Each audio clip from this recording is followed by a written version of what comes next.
Action. Bonjour, M. Papitamba. Bonjour. On est là, on a une bataille de personnalité. Il y a un beau cas. Lecture, on a eu la marche à la Mouka.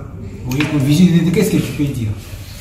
Non, la Mouka, a dans la carte, il y a discipline. Dans la carte, plutôt, il y a jeu politicien. Dans la politique, il faut que tu aies un mot. Cadeau, ils ont raté. La Mouka, ils ont la cache, ils ont la FCC. Tu es que personne n'est là pour appeler sa avantage dans le c'est des bonnes guerres, des balobakayango. Mais là où la Mouka a un peu très fité, baza moi mouké mayele, ceux qui font le terme wana, bazo ba comprendre les lokomoko, ba comprendre que bande konabiso ya cash, mais plus précisément à IDPS, bazo fonctionner non pas comme bateau où il va exercer pouvoir, bazo fonctionner comme bateau baza na pour ça va assouvir haine contre un individu, contre un régime. La Mouka comprend que point faible à IDPS lelo et ça moko. Et là on va bateau msusu va voter pour mon mboka oyo juste pour affingi par exemple président Kabila. Je parle du président honoraire. Et la Mouka le comprend.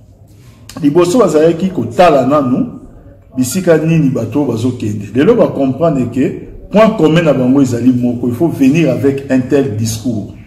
Makambo est concerné dans le FCTT et concerné le président Kabila, mais il faut que code ça dans la carte pour avoir adhésion devant des conabis sur IDPS to cash. Les dangers avec ces gens de politique, pas pour la Mouka, mais pour la bande quoi cash et zanine.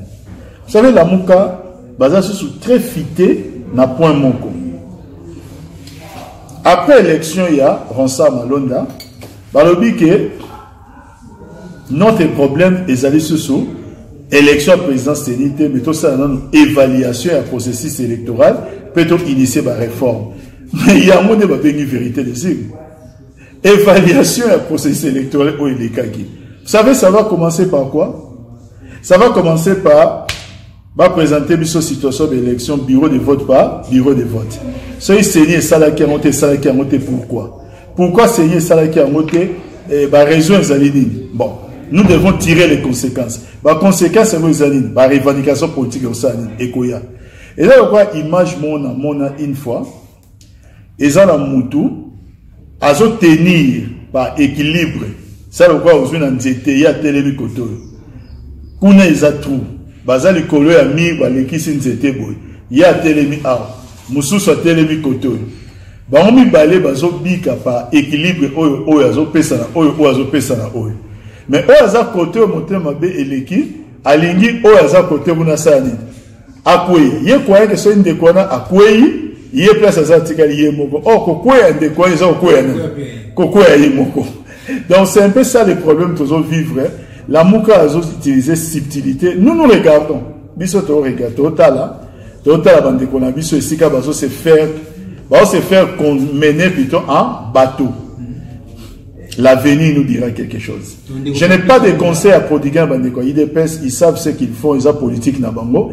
Mais je dis tout simplement que Toyebi et Sika Tozo Kende, Tozo Mona Musika. Déjà, Lelo, Maman F. Bazaïba, ne s'est pas privé. Quand après la marche à la Mouka vidéo, l'écoute n'a partagé sur Facebook, n'a bien un cadeau de fin d'année, pour la bataille Oyo, attaqué Balamoko déjà, Makambu Onda Bonaosanini, Nazoloba. Voilà. Le papita c'est ce qui est le lieu comme la vérité des yeux. Et sa vérité des yeux est masquée. C'est-à-dire quoi? Balobite est la vérité des yeux, mais bita revendication à Bango, c'est pour arriver comme l'évaluation évaluation processus électoral. Or, évaluation processus électoral, c'est ça la vérité de quoi? Des îles.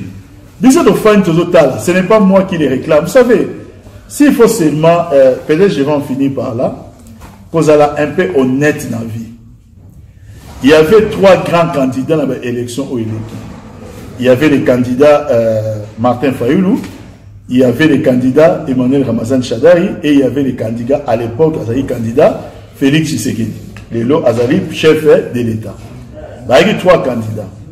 Les grands candidats, je dis bien. Si les trois candidats, Moko tout naturellement, Azali proclamé président de la République. Martin Fayoulou a une contestation dans la Cour constitutionnelle. tant que contestation dans la Cour constitutionnelle, lobby n'a pas la mouka va réussir qu'on entraîner notamment le président Kagame plus oui chef d'État dans le niveau Union européenne, Union africaine pour passer dans la Cour constitutionnelle et mekako stopper publication des résultats élection présidentielle basé la banque c'était un lundi avant pour constitutionnel ça et se prononcer. Ça sont des faits qui n'ont des anté comme on se rappelé. Les candidats Emmanuel Ramazan Shadari hier à Salaki recours dans la Cour constitutionnelle. Il avait accepté quoi? Les résultats sans rechigner. Donc, partant seulement de cet élément, je crois que la sagesse commande, et si on est honnête dans la vie, et si on est ingrat, c'est d'être mieux avec les candidats qui n'ont pas contesté, qu'un candidat a contesté, à lobby au Makambo, après à lobby de l'on à l'IBC, mais qui réclame encore des marches pour revenir dans Makambo à l'IBC. Cette histoire, toza awa,